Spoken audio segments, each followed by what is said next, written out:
Good late morning, everybody. Today, I am super pumped. We are on our way back to the Fit Life Bootcamp HQ, where we did a show with Bedros Keuilian, an amazing, amazing guy. This time, we're headed out there to be with one of his business partners, Craig Ballantyne. If you have not looked up Craig or know who Craig is, find him on Instagram, find him on Facebook, and find him on YouTube. Just an incredible human being, really, really trying to help people, help literally take their lives to the next level. There's some really cool things and structures that he was able to put into place through some hard times in his life. The guy used to struggle with crazy anxiety, and he's been able to turn that around and then help thousands of people do the same. Now his business is way up at this crazy level where he sits down in masterminds with billionaires and helps them get organized. He's been taglined the most disciplined man on earth. We're going to go spend a little time with him today. Stay tuned.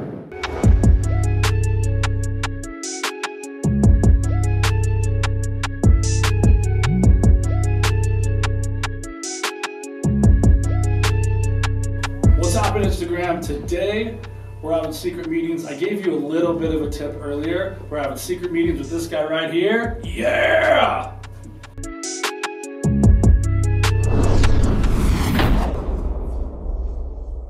What's happening, everybody? Today on the Dane Carter Show, we have the privilege of having my man in here, Craig Ballantyne. His backstory is fascinating. His new book is incredible, and we're going to get to hear all about it. If you are not currently following this man, hit pause right now on this and go look up. It's the real Craig Ballantyne, right? Just real Craig Ballantyne. That's real right. Craig Ballantyne on Instagram. It's where he spends, I believe, most of his time. The guy's content is fire, just a solid human being, and we're going to get to know him a little bit better today. So, Craig, welcome. Hey, this is going to be so much fun. Awesome, brother. So, give us a little bit of a backstory on how you came to be sitting here today. And your journey's been insane. Like, it's been up and down. It was in a totally different space, and it was the fitness world, and then it was something else. So please just tell these listeners that you can go through all these different phases and be just fine. Yeah, absolutely. And it's funny that you say the different phases, because people always ask, well, how do you go from doing this to that? And I'm like, wait, you just do it. Yeah, it's like, don't overthink it. So anyways, I grew up on a farm in Canada. I wanted to be a strength and conditioning coach in the National Hockey League of all things, because that's what we do up in Canada. We play hockey and we drink beer. Sometimes we drink beer, then play hockey. Right. Depends on which order. But then I went and I stumbled into writing for Men's Health magazine in 2000. So that was a huge break for me. That allowed me to sell my information products on the internet. I like to say that I was Canada's version of Tony Horton for a while. Nice. With the P90X guy. And then after a while, I like this, but I don't love it. I want to help entrepreneurs become more successful, make more money, get more done. And then I started down the road of becoming this productive guy, Mr. Productivity, and then also helping a lot of small business owners, which is where I focus on today. Nice. He has an unbelievable nickname, which is the most disciplined man in the world. And I want to hear how you got that, and I'm sure it's fascinating, but I love that. Well, I think that I'm really the world's most productive man is where it kind of came from. And Bedros says he came up with the name, but a few other people kind of claim it as well. And I'm definitely not the world's most disciplined man. I'm maybe a very disciplined civilian, but I'm sure there's definitely a few armed forces guys who are more disciplined. But the thing is, I wanted to get a lot done. And so I built systems, because it's not really about discipline. It's about building systems that allow you to get stuff done, with morning routines, with getting to bed on time, with setting up so your days are not full of distractions. And anybody can do this, and anybody can become, quote unquote, more disciplined. But again, it's really about removing the temptations and making it so it's not an issue of discipline, but just an issue of okay, all the bad things are removed. All I can do is the good stuff. That's the secret to being more productive, more successful, more disciplined, whatever you want to call it. Oh, I could not agree with you more.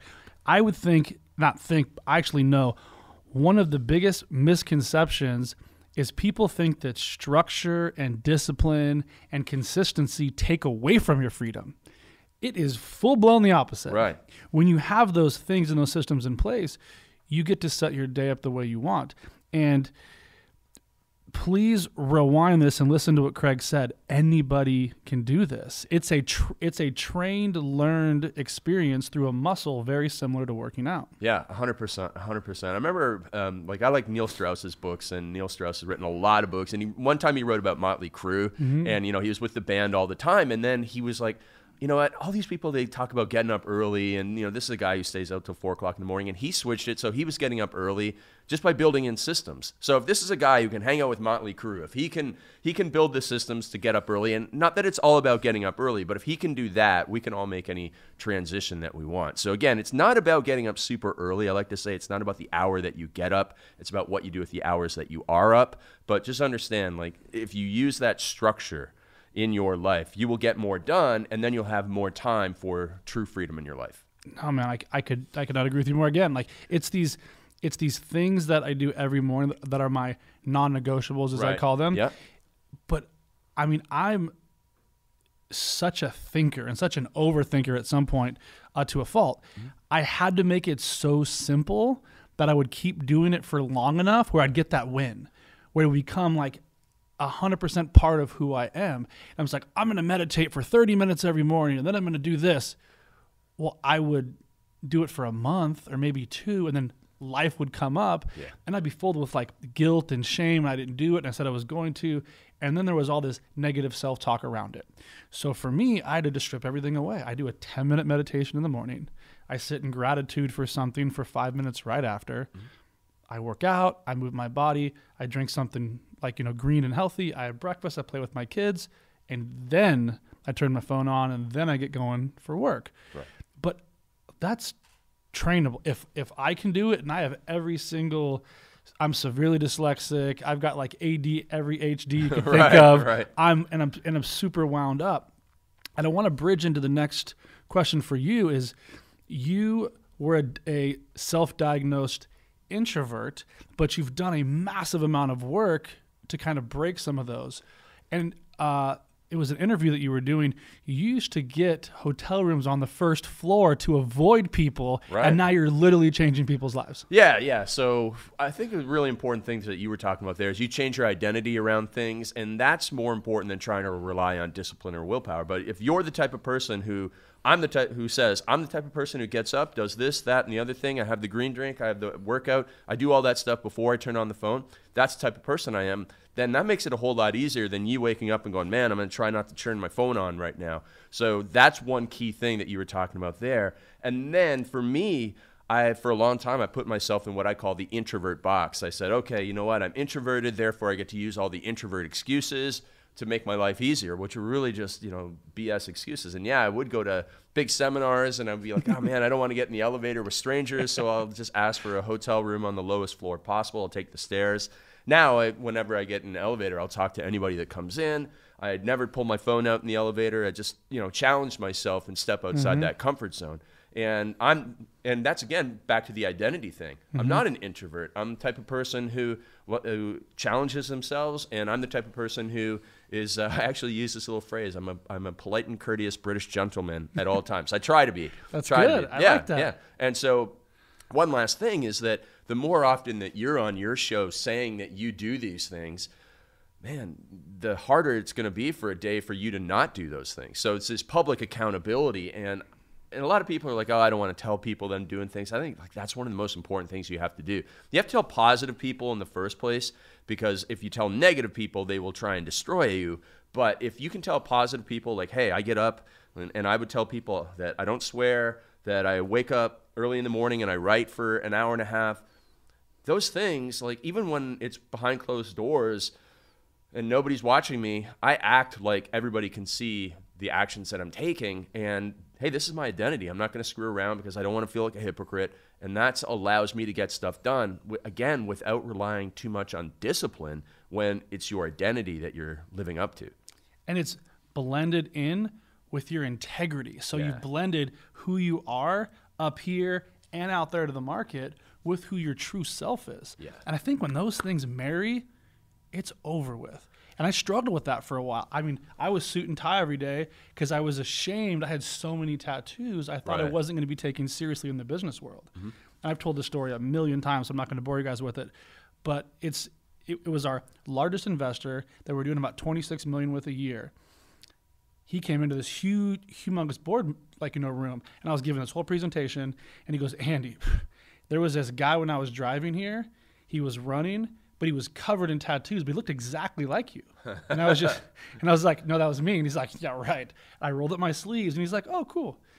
Instantly, my life shifted. I was like, if that guy doesn't care, right, why should I care so much about people like him? Yeah. So I shifted. I started to own who I was, and I was able to step into my full authentic self, which really freed up a lot of my anxiety and a lot of stuff that was just around. It's these stories. Like, the stories that we have in our head are so powerful. They can keep us stuck. They can make us successful. They can put us in these holes of depression, or they can literally let us change the world. But the power is ours. That's the power of mentorship. I always have a mentor. I always have a coach. I'm always trying to hire somebody. That's where I want to go. Yeah, absolutely. And I love the way you said, we make up these stories, and I'm guilty of this too, where you project your thoughts on somebody. And I always tell this story when I'm doing my coaching days, that one time I was speaking at Bedros's Fitness Business Summit. There's 700 personal trainers in the audience, and I'm up there, and I see like one guy looking at his phone, and maybe another person yawn. I'm like, oh my goodness, these people don't like me. And my presentation went from like a 10 out of 10 to like a 9 out of 10, maybe an 8 out of 10. And then I get off the stage, and there's like 50 people lined up to get an autograph in my book, and I'm like, you dummy, these people have a better opinion of you than you have of yourself. And I was just projecting my thoughts on.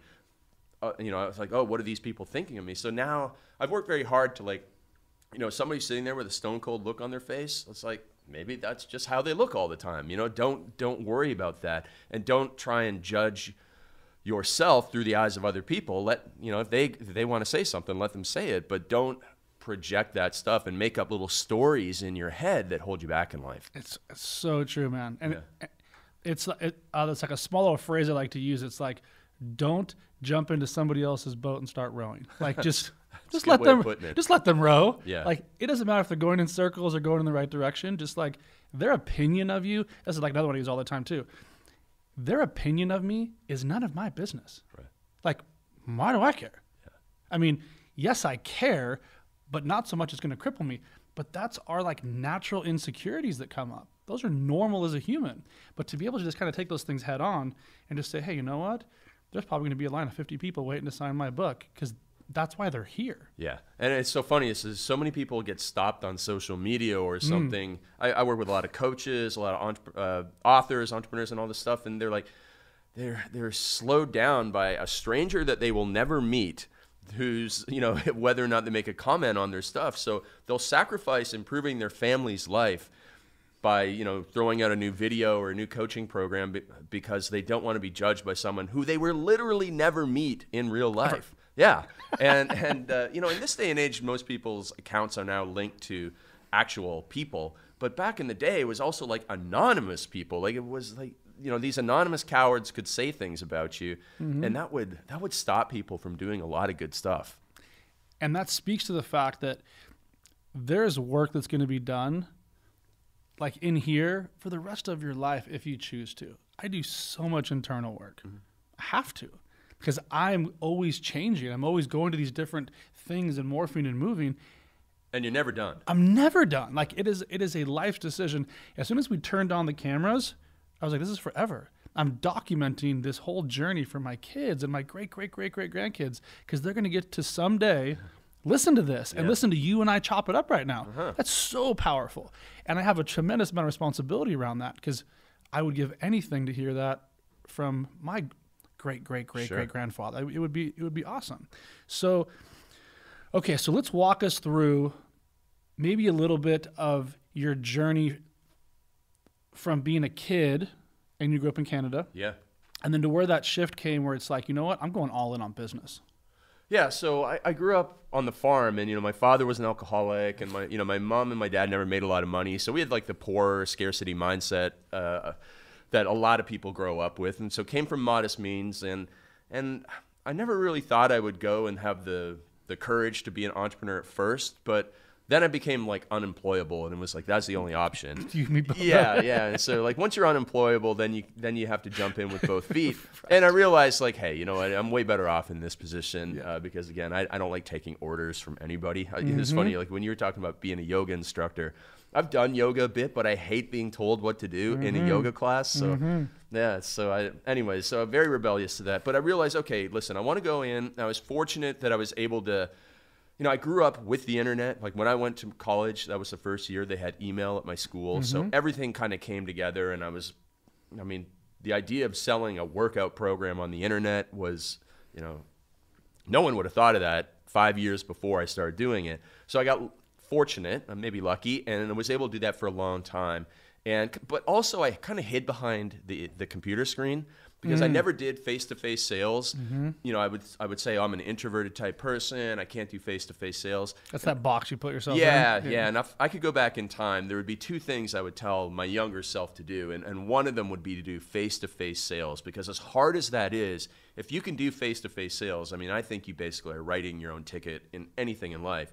And not just in business, but also in personal life. If you're good at face-to-face sales, you're also going to be a very persuasive, fun person in social settings too. So that would be something that I wish I did back when I was younger, but I didn't. So I just wrote emails, and I was again very lucky that I was able to make money writing emails, and that allowed me to go from being a personal trainer, which was what I was at first out of college, to being able to have this online business. And then that's kind of when I got into trouble because I had all the time in the world. I had more money than I needed to at age 29, but also I had more time. Like there was no boundaries. There was no like, you got to be here at this time of day. It was all just, you wake up whenever you want, you work as long as you want. And then, you know, I lived in Toronto, a big city where in theory you can go out every night of the week. And I tested that theory for a long time and found it worked.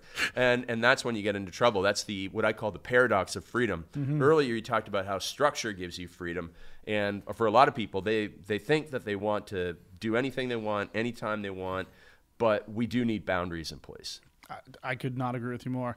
And there's so much to that. Like you have to have structure, you have to have boundaries, and you are light years ahead of the market. And I mean, this is the entire fitness industry that's online right now is massive. It's a huge business, and you were in it in what, like 2001? January of 2001 is the day I sold my first program. But the thing is, I actually started an email newsletter in 1999. Yes. And I had it up to 3,000. You and Gary Vee. Right. You guys were like the beginners. The thing is, though, I was sending it out through Hotmail. And I had 3,000 people on my email list, and you can only send it out to 50 people at a time. Oh, I didn't know So that. it took me 75 minutes to manually send out the email. Like, I had no idea what I was doing. That's why I didn't make any money from 1999 until 2001. But then in January of 2001, Men's Health magazine had me on their forum answering questions, and people would send me these private messages saying, hey, can you make me a program? And so I was selling these Word documents through PayPal for $60 to somebody who wanted a workout.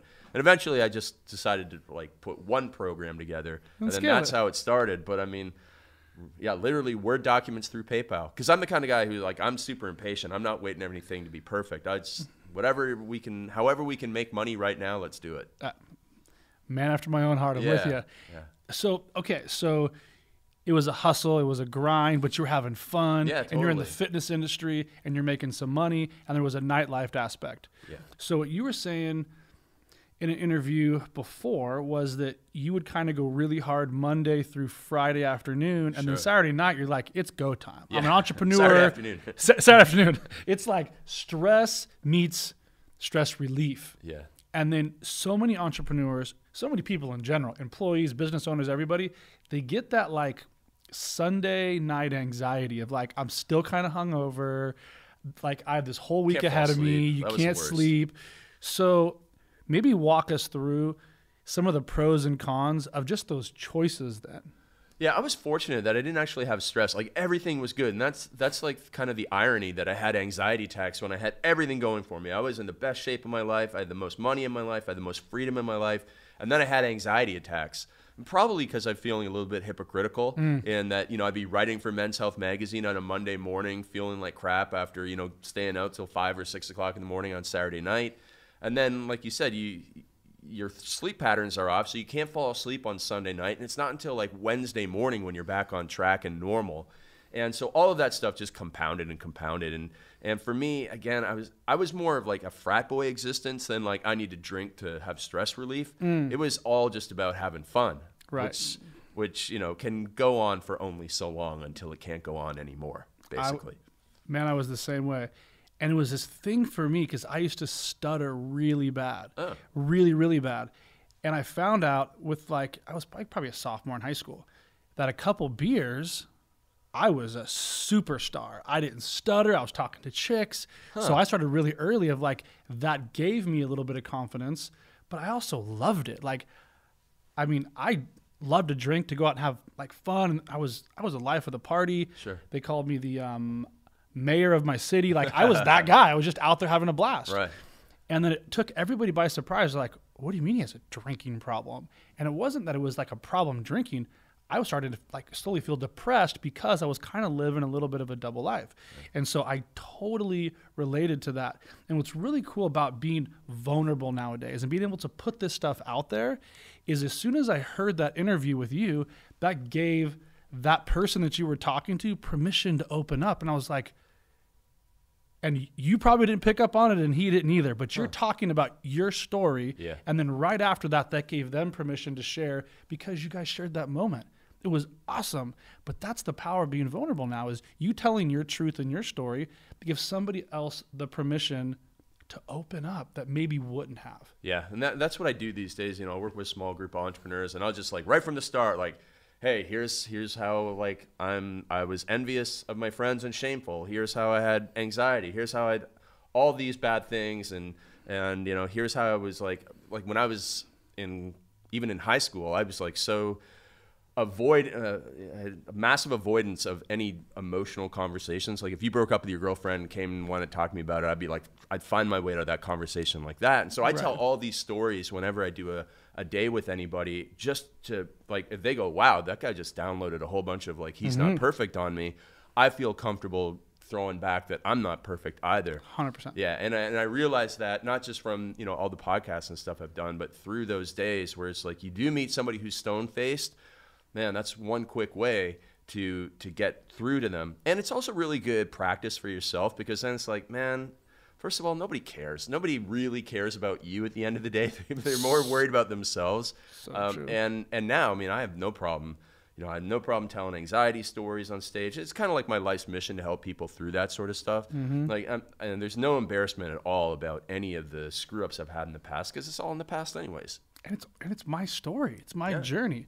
I love the fact that there was a short period in my life where I really struggled with it, because it helped me stop and it put me on the spiritual path I would have never been on before.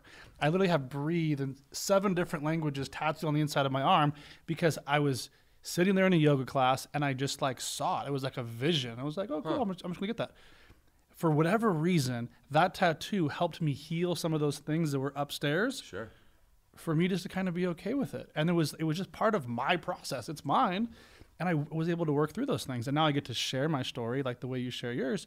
It just gives people permission. It's it's okay. And there's a lot of high-level producers that really struggle with it. Yeah. So you're not alone. Yeah. And there's one last thing that most people don't think of, but I always think of this in terms of sharing your story.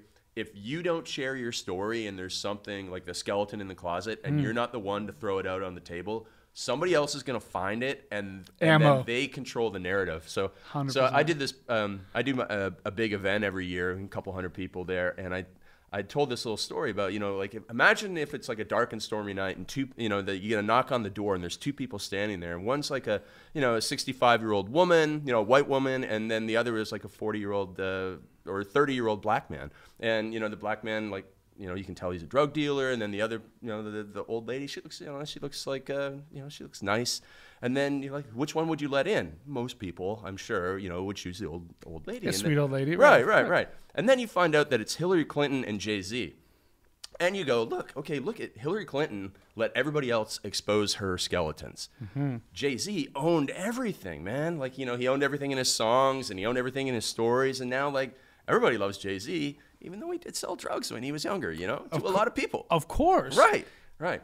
So it's owning the narrative. And it's like, listen, if you got skeletons in your closet, you better not let anybody find them, or you better tell people about them first. Yourself. And it's dangerous because you give them all the leverage to create whatever narrative they want around it, which can be 100% not true. Right. Which is what Trump did. Yeah. And it gives them leverage on you. But a big part of that is like your secrets will keep you sick. They'll keep you stuck. So if you don't get them out because of whatever guilt or shame, then everybody loses. Yeah. So, and I think that's what was a big problem with my anxiety was it's like, oh my gosh, I'm drinking all the time and writing for Men's Health magazine. There's that hypocritical feeling. And being a hypocrite's like one of the lowest things that you can be. Like, it's like the pastor who gets caught with the drugs or the, something. Or like stealing money from the church. Right, right. I mean, like that's about as low as you can. It's not the lowest, but it's pretty darn low. I mean, that's a lot lower than a lot of like, crimes and stuff in most people's eyes. And so when you're hiding that all the time, man, it just eats away at you mentally. And it's not like you can say, it's not like a physical cancer, but it's a mental cancer, and that stuff catches up.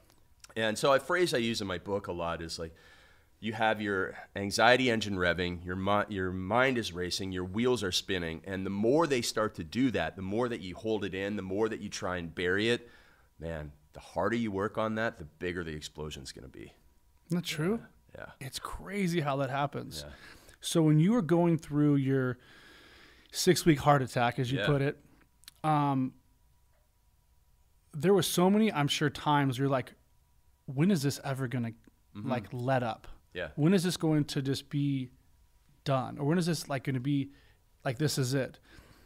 So many people there have two choices. They're like, I'm going insane, or I'm just going to put it's it. Like it's over with, and I'm just going to shut it down. Yeah. A lot of them go and get medication too, for sure. Pills, right. Yeah. Yeah. I mean, I never even considered that as an option.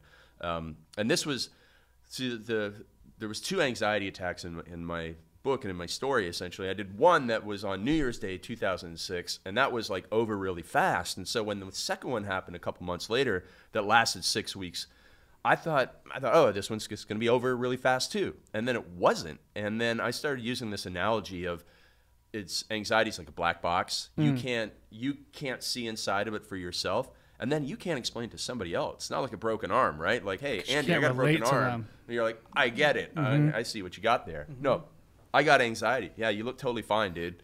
No, I'm freaking out inside. Yeah, you look totally fine. And so that was one of the tougher things. And then I definitely remember thinking I would do anything to get rid of this.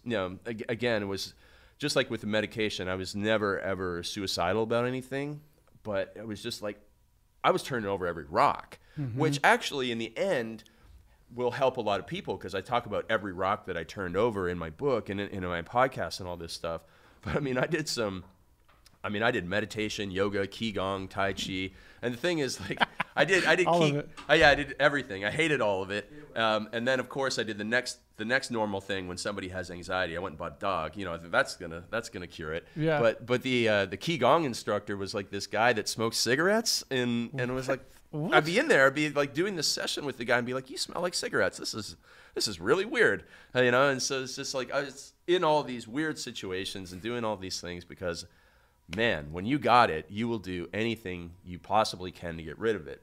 And I mean, that's why people do go on medication pretty quick because that stuff can calm you down, but I don't think that solves the problem. It's like putting a Band-Aid on something. Yeah, and that's a huge, huge point. There's so many people that will either say, look, I hate pills, I'm not taking pills, and they're super addictive.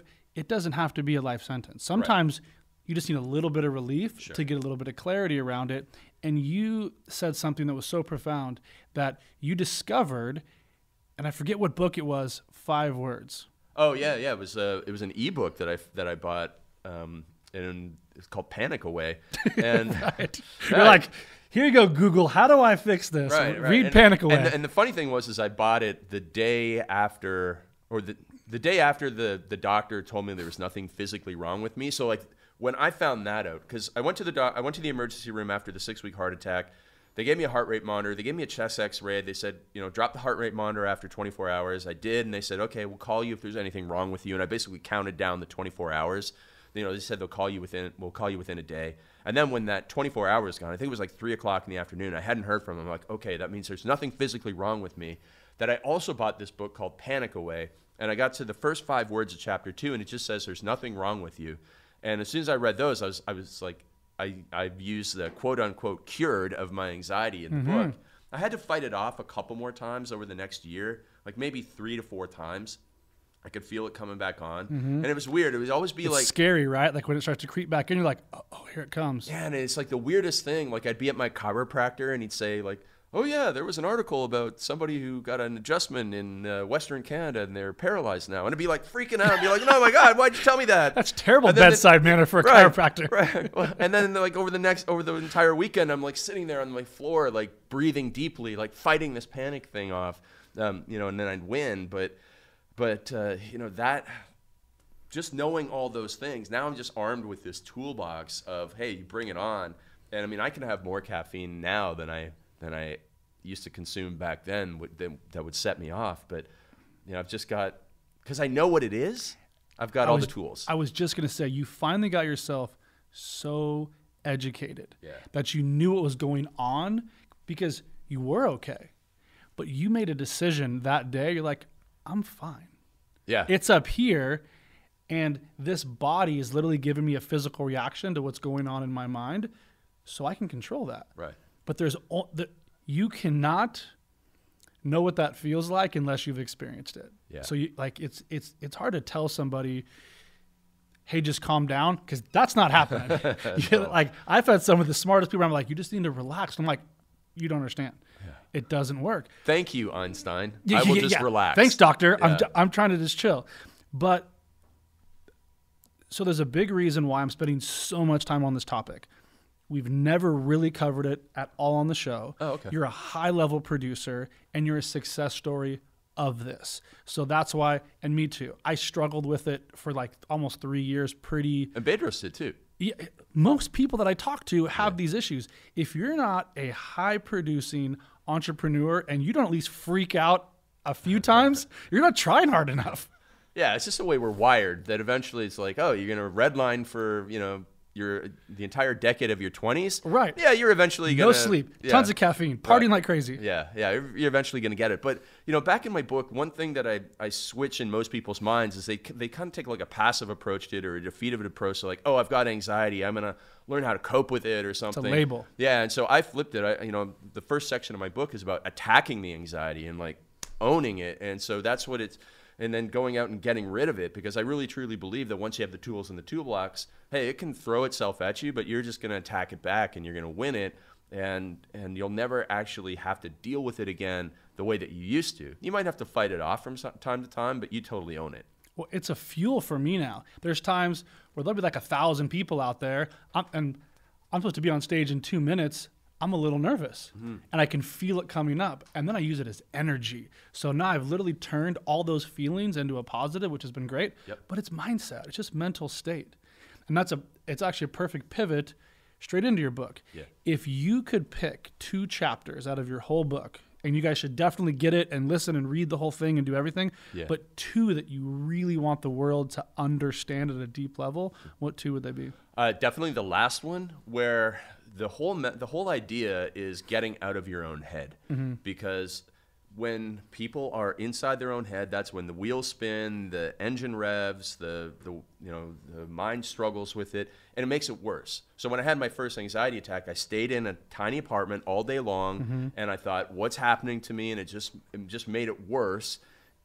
But when I left the apartment, as soon as I walked outside, I felt 10% better. As soon as I started talking to the cab driver, I felt 20% better. As soon as I walked into the emergency room and got out of my own space, I felt better. So the final chapter is about focusing externally. And there's actually the intro of it quotes the movie Doctor Strange. Have you watched that movie, the Marvel? Oh, yeah. So I'm watching this movie on a flight from London back to Toronto, and I'm like, wait a minute, what did that guy just say? I had to like rewind it, and then I had to go and find the script online, because it actually sounds like they're having a personal development seminar in the final section.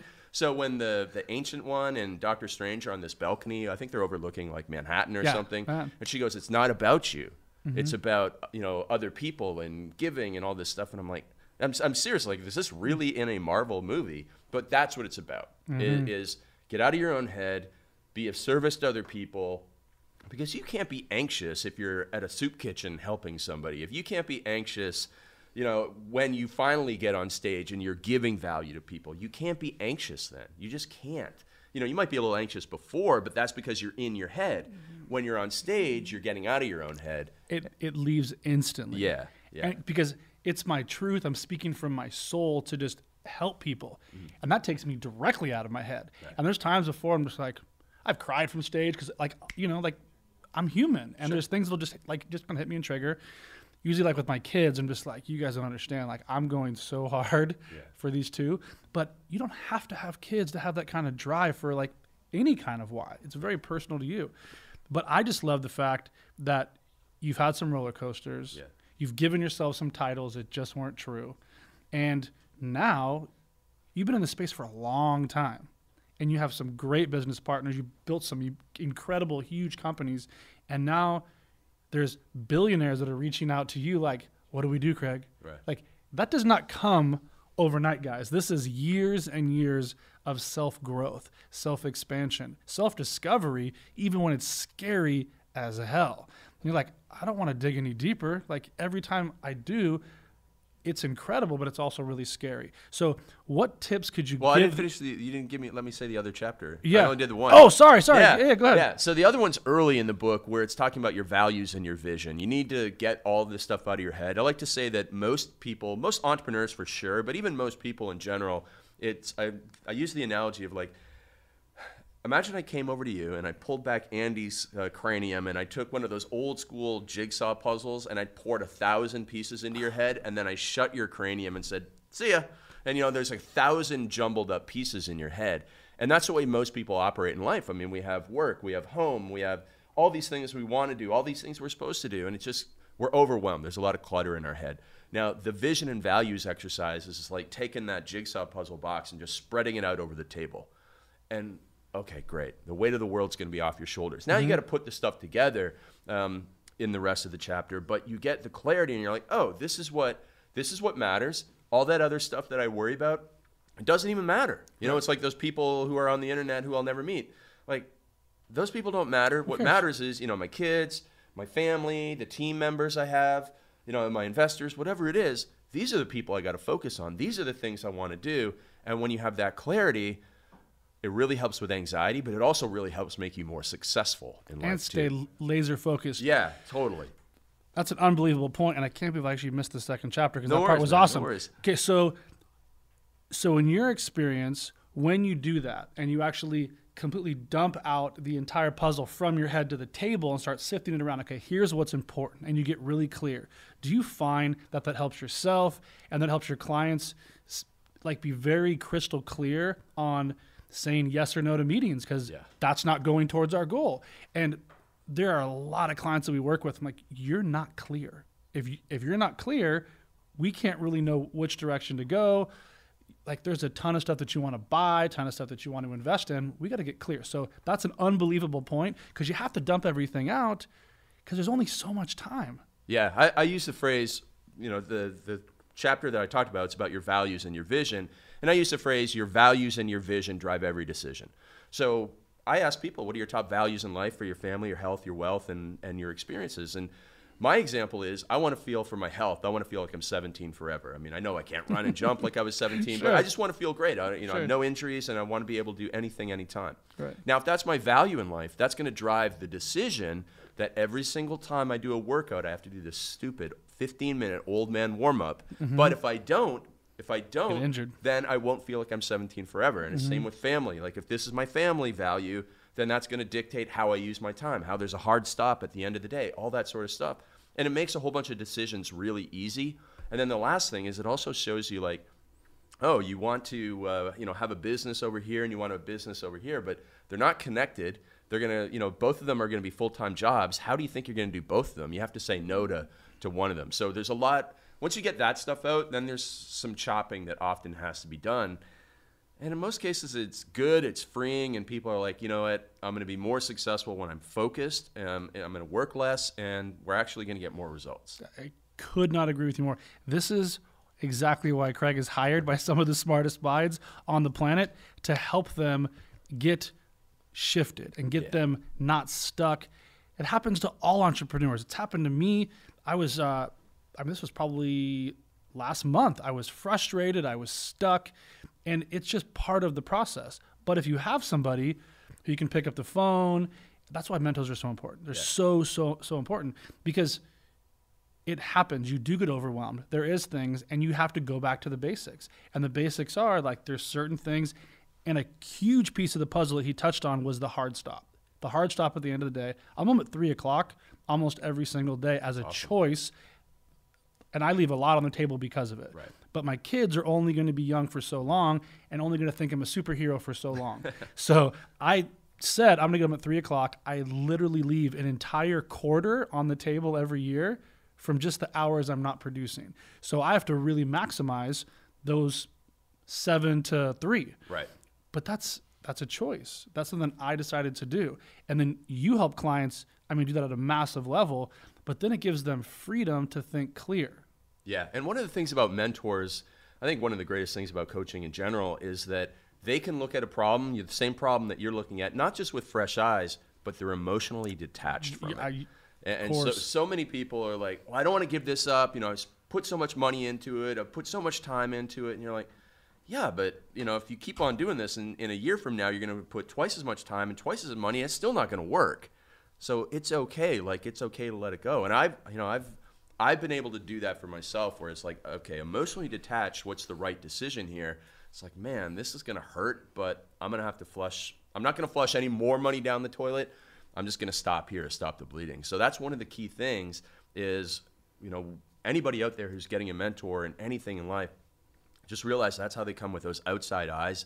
So massively important. And there's no emotion. Yeah. You're going to be heavily emotionally involved in your business, which is very difficult for me because I have to take out all of the emotion and just look at the math. Right. I have to just look at the metrics. I'm buying and selling huge chunks of real estate, and it's just the math. Mm-hmm. And it's hard for me to tell as a investor, I know it's your dream thing. I know this is your dream kind of property, but the math doesn't work. Right.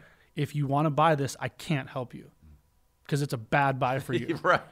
And no one's going to tell you that because everybody wants to, the money. Right. But I took myself so far out of that when I first got into the business. It was always do the right thing. That's it. Yeah. And it's dramatically changed my entire career with real estate and real estate investing because there are tons of investors that come to me and there's certain things they want. I could make a lot of money, but it's not the best move for them. Right. And in the long run, you probably do better business with them in the future. So it's that patience. And there's that relationship that you build with your clients as well.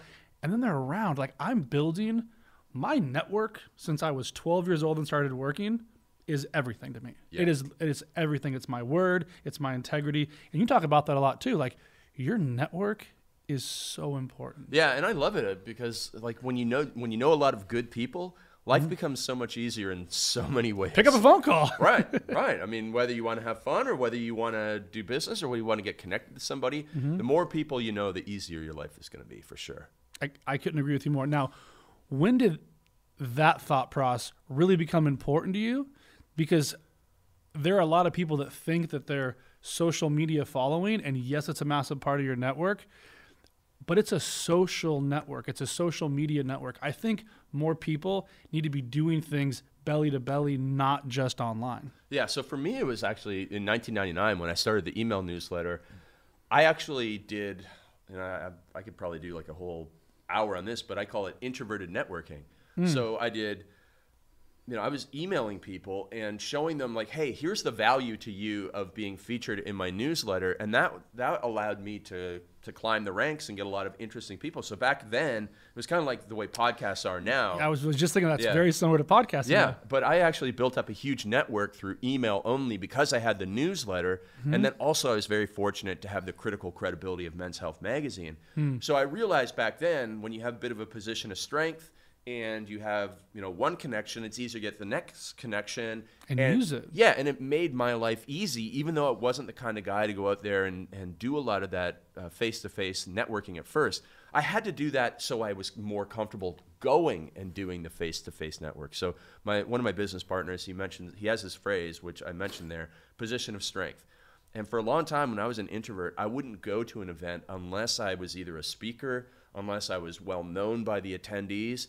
And I still kind of rely on that. It does make life easier for a person with introverted tendencies when they have this position of strength. And so since 1999, I've been looking to how can I make my life easier through the networking I can do. But that's how long I've known that the more people you know, the better. 100%. And it's so fascinating because I'm not really 100%. I'm in the middle. I'm like a little bit of an introvert and a little bit of an extrovert. Most people are. Right. Yeah. Probably more so with like, hey, how's it going? I've been in sales forever. Yeah.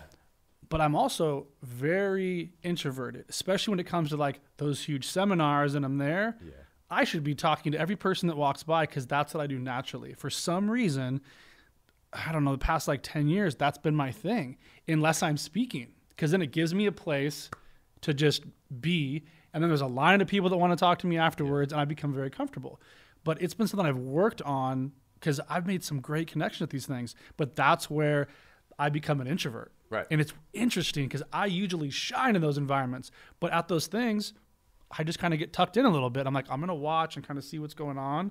But it's been fascinating for me just to kind of work through some of those fears and insecurities. And it's like, I'm not hiding anything. Sometimes I just get stuck. Right. Yeah. And so when I have to go to something like that, I just like try and come up with shortcuts that will make it easier on me. If I'm going to an event where I don't know anybody, where I have no position of strength, I'm like, okay, how can I make this as simple as possible? All right, well, go and be one of the first people in the room so you get a good seat, and then just start talking to people. Like, right. I force myself to do it so that the whole process becomes simpler and more effective. So smart. Take out a pen and paper and write down those little hacks because they will help. There's a lot of people that are going to all these events and masterminds and seminars. Most people leave a ton on the table for these great events like that they're actually paying for, and these speakers, because they're so in their heads and they're so in their notes, they don't say hi to the person next to them, or at like the food thing at lunch. There's right. just there's so many ways to network. Yeah, and when you go to something, if you're going to, especially to a mastermind, and you know the other people that are going, you know the names of the other people, just try and think of like, how can I help each? If you're going to a 20-person mastermind, how can I help each one of these individuals? I'll go look at their website and I'll see if they're doing stuff on Instagram. I'll just try and figure out how can I help each person. I'll go to the event and you get out of your own head and you help them first. And now you're going to be so much better off. And you're calmer because you're being of service. Yep. As soon as you're of service, you're out of your own way. Yeah. And you're in a very different energy. And it's been cool for me to watch you do that over and over again. I've seen you on stage, and it's just like, you guys have to go see him speak live if he's anywhere near you, or fly there. The guy crushes it on stage, which leads me into my next piece, which is, okay, you can only speak for 20 minutes on one topic, and you're never going to be on stage again. But you have 14 million people that are going to be tuning in. What is the topic that you're going to hammer for 20 straight minutes?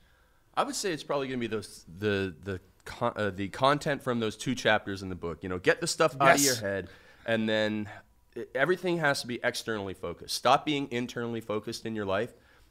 Stop keeping the problems inside. Stop, worrying about getting, and focus on giving, and focus on talking things out.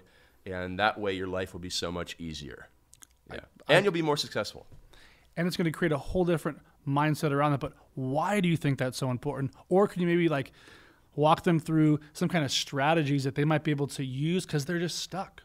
Yeah. So, first of all, just start doing the exercises that are in the book to write things down. Just, the journaling is great. It's a really great exercise for people to get the stuff out of their head because, it was a great phrase. Like the mind is a really bad warehouse. It's a really bad place to store stuff. And if you keep all your thoughts in there, eventually you're just going to run out of space, and that's when you get into the anxiety and stuff. So get the stuff out of your head, get the ideas out, talk to people as much as possible. It's going to make your life so much easier. Then you're going to start to help more people.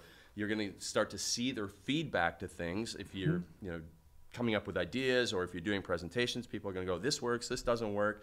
Otherwise, you're going to sit there and you're just going to think like, oh, is this going to work? And you're just going to get anxious.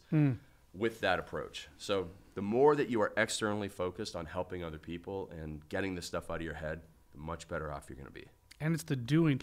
And it's like what you were saying too about like you have to remove yourself. Like there are people that are stuck and they're depressed, but as soon as you go outside, that's going to lower it a little bit more. 100%. Happened to me. And then you start talking to somebody, that's going to lower. It's a human interaction. Yeah. So the worst place you can be is totally removed from society. Right. It's the easiest, you think. Right. It's also the hardest to get out of, and the most damaging, which happened to a lot of people that drink and do drugs. They just kind of recluse themselves into a place to do all the damage they want to. But if you truly want a little bit of relief, you go get, we're human, like tribe-like people. Yeah, meant for the interaction. Absolutely. And just like a little bit of touch sometimes, that's why I got really big into yoga, because I was broken. I went to the most nurturing place I could find, which was a yoga class that was 97% women, that were all kind. They were hippies. They had oils. It smelled good in there. I was physically working through a bunch of my stuff through just movement. And then everybody's just kind. Yeah. Everybody was just nice. Yeah. So that was a great place for me, because I was coming from a place that I was so broken. And so the next piece of this is 100% optional for you to answer. Would you share with us something you've never shared on a podcast, never shared from stage? It can be personal or it could be professional. Something nobody knows, at least that you haven't put out to the market. Does it have to be profound? No. Could literally be anything. Well, I feel like it should be something that's actually profound. So as I ramble on, I'll try and let my brain think of something profound, but I've never shared this on a podcast, that I don't have adult teeth in the bottom for this in here. So I'm actually missing a tooth. Yeah. Me too. Yeah. So I don't have adult teeth, and I still have a baby tooth on the other side over here. Well, that's cool. Yeah. So I've never shared that before, definitely on a podcast, but I'm trying to think of something better. I just don't know. No worries. So keep thinking about it, and we have to walk through a couple, because this is your second book, correct? Yes. Second book. The first one was based in, I'm just going to let you say it like in your own words, but it was really successful. Yeah, so it was the Perfect Day Formula, and it was about helping people structure their day to get more done so that they could alleviate some anxiety from it. And so it was structured into 3 ways. 1, control your morning, because in your morning you have the greatest control. Like you've talked about, you have your routine. You have the greatest discipline, willpower, and intention first thing in the morning, when you can control what time you get up, what you do, what you eat. It's a whole lot easier to eat healthier in the morning than it is at night. So make sure you don't screw that up, right? And then the second part is cope with the chaos that the world is going to bring with you in the afternoon. You know, we all know that there's going to be emergencies, deadlines, all these things. People are going to bring their problems to us. And so we need to have some strategies in place to deal with that so that we can get out of there alive. And then if you do that, if you're really structured and disciplined and have a lot of routine, and you're early in the day and in the afternoon, then you can actually leave work on time like you do at 3 o'clock and get home and concentrate on what counts. So it's control what you can, cope with what you can, and concentrate on what counts. And that's basically something I ripped off from this Stoic philosopher Epictetus from 2,000 years ago, and I just applied it to the 3 different parts of the day. And that's the general foundation of the Perfect Day Formula, which just has helped a lot of people. It doesn't matter if it's a housewife with 5 kids or an entrepreneur with multiple businesses. We have glowing reviews from both of those worlds. And like, there's been a handful of people that are high producers, and they all had like the same kind of story in common. Yeah. They reached out to as like, Craig, what do I do? Like they were. Yeah. So when somebody does that, who's a housewife, or someone does it who's like a super high performer in business, what's the first thing you do? Is it just like a phone call where it's like, where are you at kind of thing? Or is it? I actually have this homework sheet that I send somebody, and it just helps identify. I have them do a time journal. I ask 4 questions, which help them save 10 hours a week, 15% on their car insurance, and then we also like figure out, what do you want your life to really look like, and then we compare it with how life looks now. And then, just having people answer those questions, they're like, I had a lot of aha moments, because they're questions that aren't commonly asked. And second of all, they actually take time to think, which is what most people don't do, right? They're so reactive, and they're like, oh, I never took any time to do any self-reflection. So I'm big on introspection, self-reflection. You give yourself a bit of time to look at, you know, what you want life to look like and how you're actually living life. And when you identify where they're not lining up, and you go, okay, it's time to course correct some things. Here are the gaps. Yeah. Here's the gaps in like the plan for the huge war you're having with just life. Yeah, because I get a lot of people who, you know, who might have kids like you, and they say, you know, raising well-adjusted children is like my most important priority in life, and they're like working 12 hours and they have a round-trip commute of 2 hours a day. I'm like, how's that going to work out? It's not going to work. No, and they know it, and they're like, oh my gosh, this is obviously not sustainable. So they just, but if they go through every day on a day-by-day basis, just trying to put all the fires out and never stepping back and having that self-reflection, they'll all of a sudden be like 5 years into this and go, oh my God, how did I get here? And you're always reactionary. You're never in that. So do you feel power from it going from your brain down your arm to a pen and then onto paper because it gets it out of you physically so you can see it? I think it's just the clarity. It's like as they write it and they read it and they go, oh my gosh, like this is not how I wanted things to end up in most cases. So, you know, I had a guy, you know, send me his homework this week, and it was like, you know, he is getting home at 10 p.m., sleeping and getting back up at 4 a.m. and getting back to work. I'm like, this is a prison you put yourself in. But I'm hustling and grinding, Craig. Come on, that's what the internet says I'm supposed to do. Yeah, and another guy, like I have this phrase, like a lot of us have put golden handcuffs on. We started a business, we've got all these payments and car payments and lease payments and home payments, and it's like, how did you, like this is a classic Keeping Up with the Joneses, American Life. How did you let that happen? And, you know, you can't not work. Because if you stop working, it's only going to get worse. So now that's why they're working 6-7 days a week, 10 hours a day, and it truly is a paycheck prison. And I'm like, okay, we got to get you out of this thing, which we can, but a lot of people find themselves there, and it's just the worst because, you know, you got all these people in all these other countries where life is slower who's like, man, their life is actually better than yours here in America because of the way that you've boxed yourself in. Could not agree with you more. Yeah. And I see that a lot. Sure. And it's like, that's why I love to invest into real estate. So it's a choice now for me to work or not. Cool. But that took a lot of time, a lot of patience, a lot of sacrifice because I wasn't going to keep up with the Joneses. I had a plan. Right. I got real clear, and that's what I wanted for my family. Right. And then the thing is, like, if you can stick to that clarity, you're great. You know, like, hey, this is the work that has to be done, but we're doing it to set things up. Most of the people are like, there's no end game in this. It's all just like, I'm just going to have to work more in order to keep up with this, and then I'm going to put more money into it, and somehow I'm going to have to find more hours to work even more. I mean, it's not sustainable. You have to have an exit strategy in business and in life, right. You know, per se. Yeah. Craig, this has been unbelievable, man. Thank you so much for your time. Hey, I greatly appreciate it. And you're a busy guy. You're all over the place. Yeah. Where can all of these beautiful folks find you? And where do you spend the most amount of time on all the different social media platforms? Definitely Instagram. Probably like the only one that I spend any time on is Instagram at Real Craig Ballantyne. And then if anybody wants to email me, I actually like email, is craig@godfather.com. You can email me any of your questions, you know, ask me about the books or anything like that. It's just, I'm like one of the few people in the world that likes it. Yeah, I actually like emails. I'm a terrible writer, so I've been leaving a lot of voice notes for my stuff and emails. Right.